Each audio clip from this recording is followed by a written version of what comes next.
It's Chuck from Above the Basement, Boston Music and Conversation. How would you like to join us in creating great conversations that inspire and connect? Patreon is a membership platform that provides a way for creators like us to build relationships and provide exclusive experiences to subscribers or patrons. We have been self-financed since we got off the ground in June of 2016, but in order to fully invest all we can in each episode, we need your patronage. For more information, please go to patreon.com/above the basement. That's Patreon.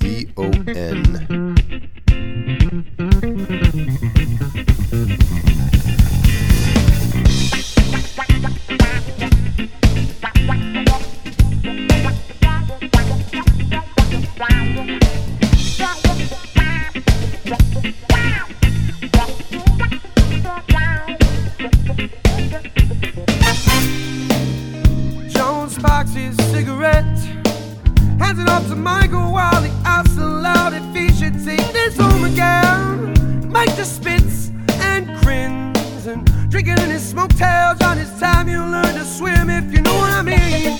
Sometimes your friends will be your fix, sometimes you'll rubs and feels. But if you were learning to live like this, yo, well, I can teach you to live like this, yeah. Like this, like this, like this, like this, like this, and we'll shoot right between the eyes with the message from This is part 2 of our conversation with Ripe. So if you haven't heard the first, go to abovethebasement.com/episodes to listen. Coming out of Berklee College of Music, Ripe has been called many things, from neo-soul to funk pop to jam band. But whatever genre they fall into, their infectious licks, lyrical grooves, and high-energy performances made us immediate fans.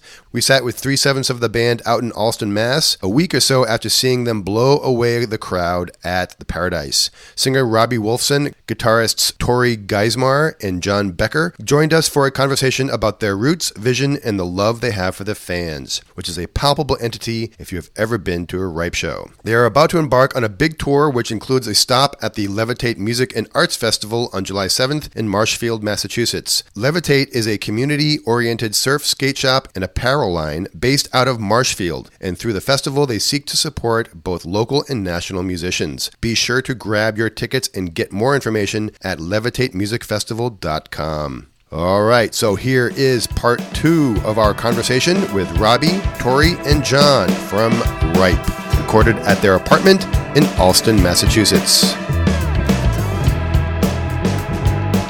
Well, I'm going to go back to Vermont again. This is way before my time. But Ben and Jerry, two dudes, they had this little stand on the corner of whatever and whatever at a gas station. And they decided to have a little ice box. And they said, let's make some ice cream. They sold some ice cream. Many years later, Ben and Jerry's is in China. It's all around the freaking world. It's my freezer, man. It's in your freezer, man. Totally. Step into the freezer. Yeah. Tweezer. Oh, no. All right, we've gone full circle. Yeah. But Robbie, you're just mentioning that you're 7 years old and you want to be a musician. Well, what's interesting is that it's a creative process that you guys are making something out of nothing. But when you take the two guys selling ice cream, they created a unique brand and a dynasty of ice cream. That was their band within frozen desserts. Okay? Sounds delicious. And but you know what I mean? You guys follow me? Definitely. So you're making something out of nothing. It's very creative, and you're riding that wave. Making some money that way is obviously the goal, but I think Chuck used the word daunting too. It's in a good way. There's this fruit, if you will, to use the ripe analogy, in front of you, and you're getting closer to picking that fruit. It kind of feels like, it kind of sounds to me like you're describing like a calling, sort of. Whether it was through Ripe or, another outlet, I definitely have felt that feeling just because of like how much joy music has given me throughout my life. And I remember feeling it even like the first time, jamming with somebody or playing. I was just like, holy crap, this is the best feeling ever. And then I started listening to music that I was like, wow, this feels even better than that. And then I started playing shows and I was like, oh, I can do this for other people. And I feel like everybody in Ripe really feels that way. It's like, the Paradise is a great example. Every rough moment on the road, or we're paying our dues and we will be for a long time, like none of that stuff matters like when you're up there and like, I see that this dream that the seven of us all share, we're scratching the surface of it and we're on our way. And it's happening right in front of you. So far, thanks for you're coming, looking. guys. You're looking at the audience. It's happening right in front of you. It's so cool. But now, not to freak you guys out, I wonder, do you feel responsibility now to those people who are singing along to your music? Definitely. I think that for me, there's a specific 3-day run we did when we were doing some weekend warrior dates in the Northeast at the end of this past year, where in very quick succession, 3 people came up to us after a show, one person actually before a show to request a song and then followed up with us afterwards. And without going into detail, because they're not our stories to tell, told us very specific stories of how they were currently using our music to get through specifically difficult times in their lives, all of which blew out of the water any sort of suffering I've gone through in my life. And there was just this surreal moment of recognizing it's what we wanted, it's what we set out to do, but we are actually having people take these feelings and this music that we've made to get to those feelings and applied them to stuff that is just totally out of my depth. So there's just a responsibility to keep up a level of care and investment and service and to make this really be something that we do for ourselves, sure, but also for the other people that are there in the room, because we are no longer going to be sure of what this music means to the people who are there to take the music in. And I think that we're in the process of becoming more finely attuned to exactly how what we're doing is being felt by the people doing a lot of the feeling of it. Can you tell us what, you don't have to tell the story or obviously the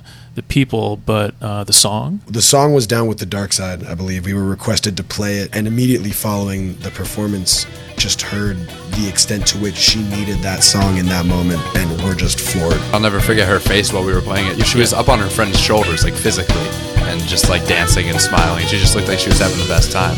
Must have been the morning, maybe early evening. The days can run together when you live like this. And I'm calling this the good life, but life can be deceiving. But sometimes things are so perfect you can't resist. You won't call it blasphemy, and I won't let it bother me. I'd rather light a fire than just sit here wasting sparks. So just put your trust in me, I promise to forever be the one to get you on your feet. Just watch me, just watch me. I just don't know which way to go. Just find I'm down with the dark side. And I just don't care who I see. They're just fine. I'm down with the dark side.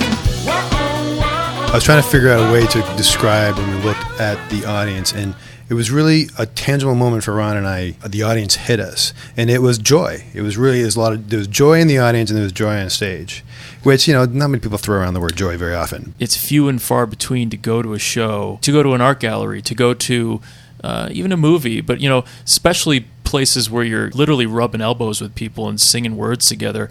You are shut off from the crap for an hour or for 2 hours. You don't get a lot of that these days, so... But it's also very different. I mean, you talk about like going to the movies or going to art. Yeah. That can be a very personal thing because you're sitting there in the dark by yourself. Everyone's quiet. Yeah. This is communal. So to kiss your ass is thank you, thank you, thank you. That's like a very succinct description of a lot of things that we're very actively going for. You mentioned joy. It's working. Our album title is Joy in the Wild Unknown for this upcoming record. Look at that. I didn't even know that. That's, no. You allied, we're going to oop as best as we can. Very nice.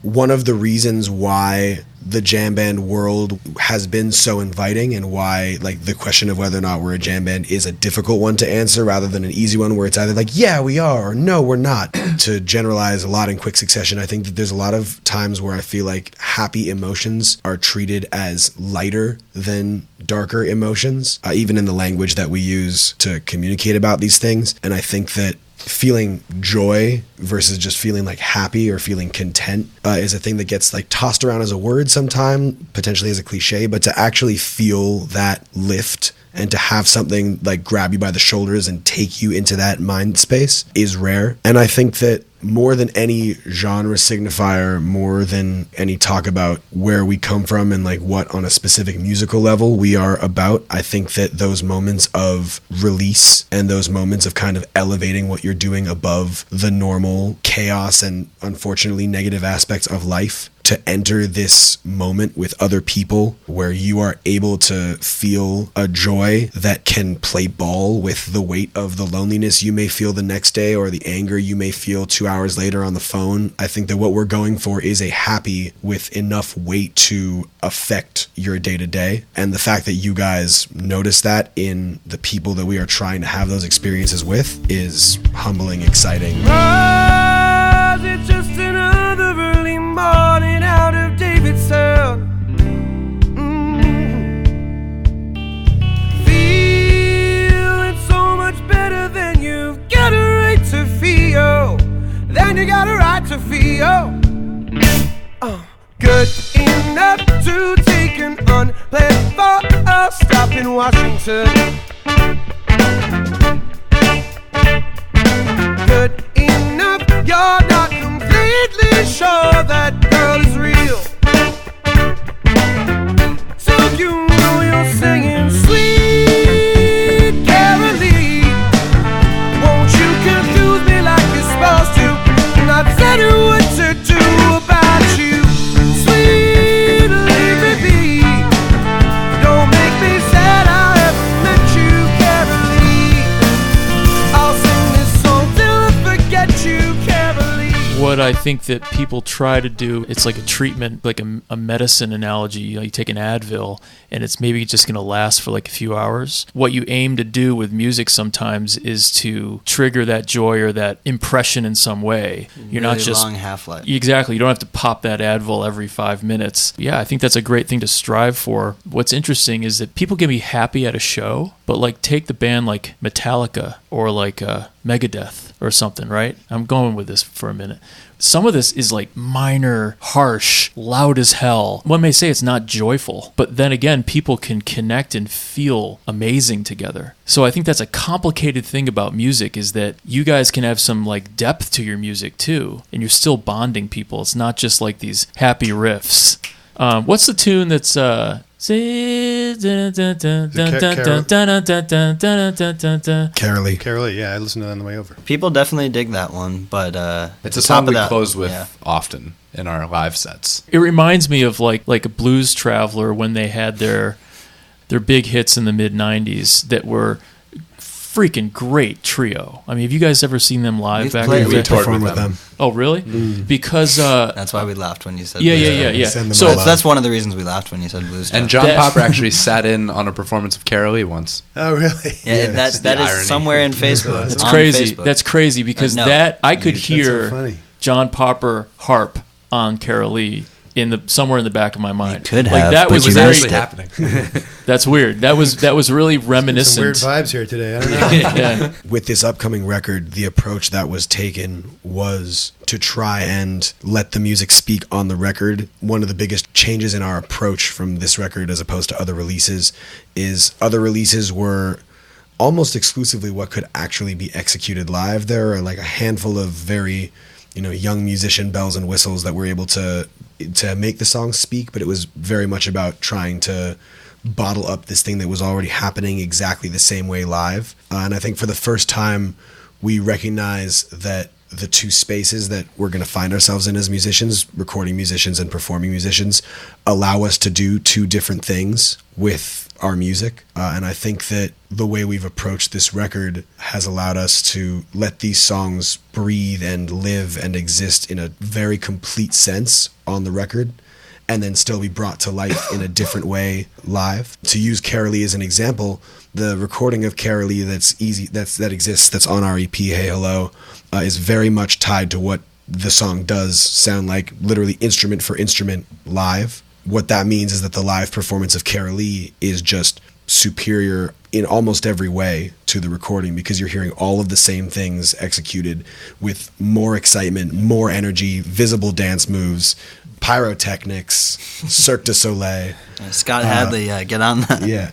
I'm a huge Wilco fan, and they are very different in the studio than what they do live. And I prefer them live, and some people love their studio stuff, but it's very different. They are very two separate animals. Yeah. And I think it's great because it really kind of gives you as you said, it kind of gives you space to breathe. You can kind of lean towards the recording. You can lean towards something different in a live version. It kind of gives you an open space to work in, I think. What we're actually finding is that one hand is kind of washing the other, which is we went into the studio with this approach of we're going to grow these songs. We're going to get these songs to a place where they're living and breathing like they should on a studio record.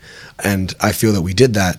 Then when it was time to prepare for the live shows following the recording of the record, we had this whole intensive process of like completing, quote unquote, these songs for the studio that we were then able to use as a reference point for, okay, where do we go now in a live sense? How are we constantly improving? How are we raising our game, even from the way that people already saw and hopefully liked us, to not only be the band that further elevates from where they were, but also like to recognize that this album is about to have a lot of say in how people listen to us, how people take us in.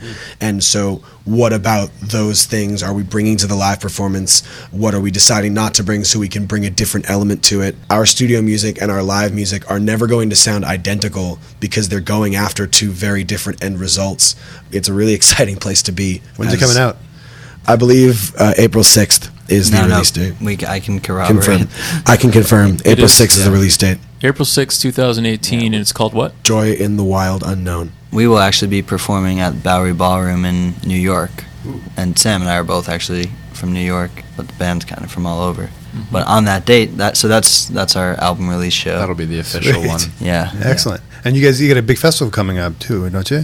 We're playing Levitate. Levitate, right? Yeah, we played that last year, and that was some of the most fun I've ever had. Yeah. Boston fans are pretty awesome. Yeah, good to hear. Did that levitate your fan base in a sense too? Yeah, I'd like to think so. Because I would think that you have merch right now. Yeah. Well, because these are the, did you notice a bump? Yeah, we did. We actually, the next day after we played Levitate, we played at the Ocean Mist in Rhode Island. Where in Rhode Island is it? I don't remember the name of the town. Ocean Mist, Rhode Island. Let's go with that. Sure, let's go with that. Ocean Mist. Sounds very Rhode Island. And that show, I don't think we had sold that many tickets to that show, but after the Levitate show happened, it just sold out very quickly, and it's not too far from Boston. I think a lot of those people were convinced to come see another show. And one thing I love about Levitate, just to toot their horn for a second, is they stagger all of the acts. It's not the biggest festival in the world, but they have super awesome artists, and there's never an overlap. So you can see every band that you want to see. When we're playing our show and people are walking away from the main stage, they just saw Twiddle or whoever it was, it's like, there's an awesome show happening, let's go check it out. And I think that's just super supportive to all of their artists that are playing, to not force the fans to make a choice. Yeah, it's well done. And who's the Levitate, who puts it on? Levitate is actually a clothing and lifestyle company that throws the festival. Interesting. So, and who are the people? Do you know who they are? Thomas Cousins and Dan. I don't know Dan's last name. I can't remember. Yeah, I'll look it up. I'm just curious because we could give, maybe we can do something on this. Chuck's wheels are turning already. They've got a good thing going. That's yeah, sure. good for you guys. Good for other bands. So we're big believers in what they do. You know what reminds me when you're talking festivals? Have you guys ever been down to Jazz Fest in New Orleans? Not yet. We're missing it by a hair this year. Yeah, well, I think we're playing in New Orleans on like the last day of Jazz Fest. No, the day before the last day of Jazz Fest. You guys have a very interesting thing going. I'm going to kiss your ass again. Because I think when it comes to New Orleans, you have that real sensibility with Dixie as well. I'm actually bummed that we don't have the horn players here, because it would have been our second trombone player we would have interviewed in a month, which would have been odd for Doesn't happen a lot. May I ask who the other one was? Because I assume all trombone players know each other. We can still loop Calvin in that he missed out. Jay Kaiser is his name. He's 82 years old. He plays in one of the longest running jazz bands in the U.S. called Aardvark Jazz Orchestra. He's an MIT emeritus professor of linguistics. Wow. Amazing cat. He's played the trombone since he was 10. He had actually an injury to his neck and a spinal cord injury, and he came back after 3-4 years, an amazing recovery, and now he plays, he says, even better than ever, trombone. What about the other college circuit? Boston is a bit of a different beast than everywhere else, because not only was Boston colored by our initial rise within Berklee, it also had a sort of a second step. We graduate college, our entire college social group scatters to mostly New York and Los Angeles, because Berklee musicians are going to travel to where the music is. We remain in Boston and sort of transition from a Berklee band into a Boston band, and all of a sudden our fans are significantly more varied, both in demographic and like college that the college kids were coming from. That sort of happened after years of already cementing somewhat of a following at the college that we were attending. Speaking for Boston, it's a fairly difficult question to answer because we've been playing shows in this region for so long that there are potentially hundreds of places that could have been the first place you saw a Ripe show in New England. We have some people that will come from shows we played in Nantucket, they'll come see us in Boston. Some people obviously from Levitate, but it's a bit more difficult to nail down like what kinds of people are coming to the shows. It's a lot of people that are fairly similar to us. 15 to 35-year-old age demographic is probably our... I saw some older people in the audience. No, it's a bell-shaped curve. I mean, we get a lot of emails from people saying like they wish they could come to their show, but they're going to have to catch us next time because it's 21 plus. And, we can't do anything about that because that's a venue set rule. Well, but also you're going to get people that are going to say, we can't come to your show because we need a babysitter. I think that was a benefit of the shows we played, with G-Love and Special Sauce and Blues Traveler. While, that demographic. It wasn't necessarily when we were coming up, like, we weren't exactly sure if that was the target audience that we were gunning for, but we love all those guys, and the one commonality between our fans and theirs is that they're just music lovers, I kind of feel like the age range doesn't matter because even when we were playing at the bitter end in New York and my youngest sister was like 12 or something like that, her and her friends were loving what we were doing and they would come out, and my folks' friends, and I think one time we even played at this really weird yacht club somewhere, and the crowd must have been like at least like 55 plus, like I don't think there was a person under 50 at that show. And everyone had a great time. Age doesn't really seem to be a factor, but I think Robbie maybe nailed the sweet spot. I just thought it seems a bit odd for me to be like, our demographics are like between the age of recently born to about to die. Like, I'm super into that.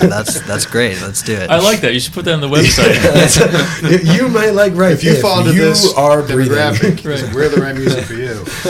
If you are alive. It's a take no prisoners approach to likability. We're usually like the breathing type of people. Well, guys, thanks very much. We've been talking for almost 80 minutes. See, time goes by. Gotta tell my neighbor the parking spot. Oh no! I just checked. I checked my Jeep. It was still out there when I last looked. But this is just intermission. We're gonna have dinner here. Yeah. Let's see. Chuck's already. He's got. Is that a pull-out couch? I hear you make a good shrimp scampi. I don't. He does. I'm gonna start spreading the rumor that you make a great shrimp scampi. Actually, from here, I told you we're going to go talk to Mr. David Minahan, and we're excited about that. You know who he is from the neighborhood? I told him about it beforehand.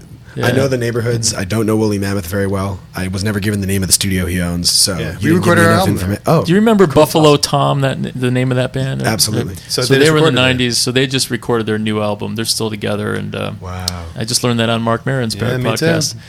Yeah, but we really appreciate your time because we know you guys are coming off of that great few days of Paradise, and you're on your way to the tour. Next steps, you're gonna be touring like 30 something cities. It's about 7 weeks straight. Good for you. That's fantastic. Hopping in a van? Oh yeah. Yeah, we got a John's 15 driving, passenger. right? I do a lot of the driving. I enjoy driving though, so it's not a burden for me. I skateboard behind the van. It's mostly punishment, but I've learned to enjoy it. Right. We actually for the voice. just bought our first trailer, so we're gonna add an extra row of bench seats, get a little more comfy in there. Excellent. All looking forward to it. Very nice. All right, so first, we won't go through all, but first city is where? Charleston, South Carolina.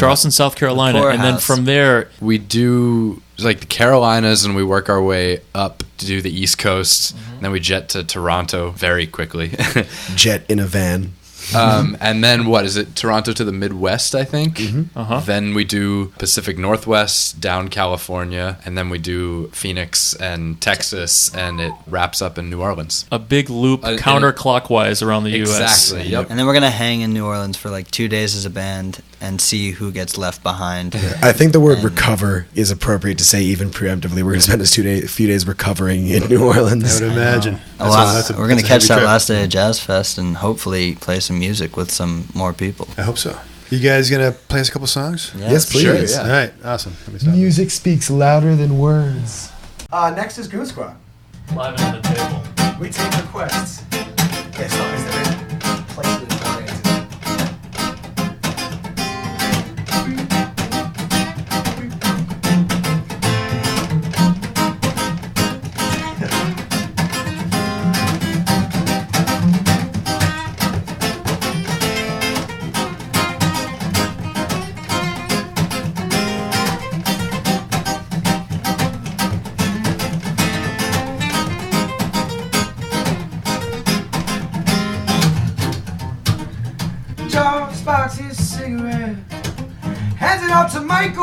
the house allowed deficiency lives home again, and Michael just spits in grass. Drinking in his motel down, it's time you learn to swim if you know what I mean. Sometimes your friends will pick your facts, sometimes you're up too fast. Oh, but if you're learning to live like this, well, I can teach you to live like this, like this, like this, like this, like this, like this. It will shoot right between the eyes with the message from on high. There's no tomorrow till you have it. And up like fires through the night. I'm not trying to just survive, I want to live 'cause I deserve it.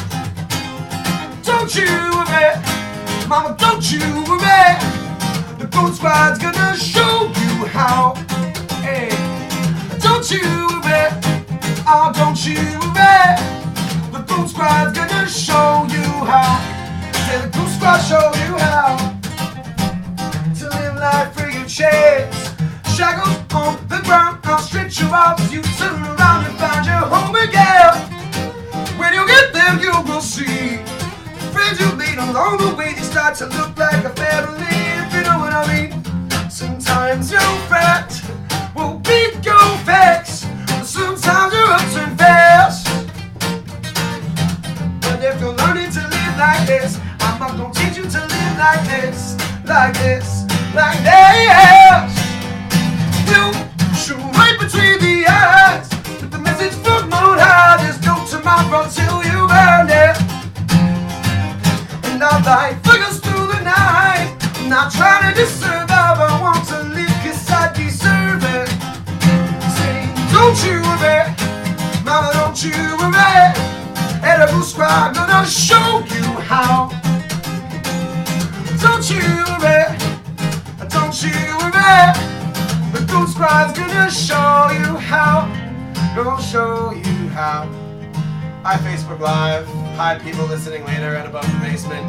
Usually I say things in this part of the song to an audience, but now the audience isn't real except for Ronnie and Chuck. So now it's the time to do the next part of the song, and we're gonna do it. It goes like, feel it in your bloodstream, louder than your heartbeat. I'll teach you what the words mean if you just sing along. Feel it in your bloodstream, louder than your heartbeat. I'm gonna teach you what the words mean. Just join me singing. Feel it in your bloodstream, louder than your heartbeat. I'll teach you what the words mean if you just sing along. Say, feel it in your bloodstream, louder than your heartbeat. I'll teach you what the words mean if you'll join me singing.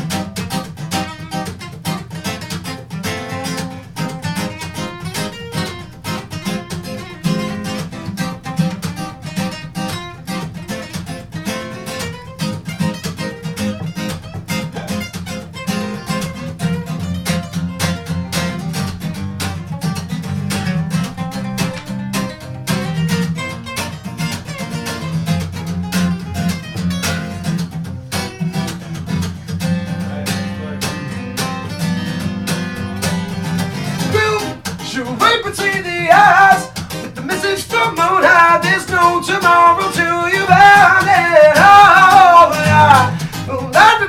Whatever it is. I'm not trying to just survive, I want to live 'cause I deserve it. Oh, no, no, don't you worry, mama, don't you worry. And the Goon Squad's gonna show you how. Oh, my friend, yeah, don't you worry, mama, don't you worry. The Goon Squad's gonna show you how. Oh, no, no, no, no, oh, no, oh, no, oh, no, oh, oh. The Goon Squad's gonna show you. Goon Squad's gonna show you. Oh, oh, oh, oh, oh, oh, oh, oh. Said the Goon Squad's gonna show you how. And he just go, hey, yeah. Said the Goon Squad's gonna show you. One more time, he done go, hey! Singing Goon Squad shows you how. Yay. Yes. Very nice. Got some physical motion involved as opposed to emotion. emotional motion. We might have peaked here a little bit on the recording, but it's okay. Yeah, definitely did. It was all the emotion. Yeah, thanks, So boys we from Right. peaked in our early 20s. We're fine. Yeah. Hey, I peeked in the middle of that guitar solo. Once again, we'd like to thank Robbie, Tory, and John for sitting with us, and we'd like to thank all the fine people at Press Here Publicity for all their help as well. See where you can catch Ripe on their tour and purchase their music at ripetheband.com. Go to abovethebasement.com where you can sign up for our newsletter, listen and subscribe to our podcast, like our Facebook page, follow us on Twitter, and look at all the nice pictures we post on Instagram. We are everywhere. On behalf of Ronnie and myself, thanks for listening. Tell your friends, and remember, Boston music, like its history, is unique.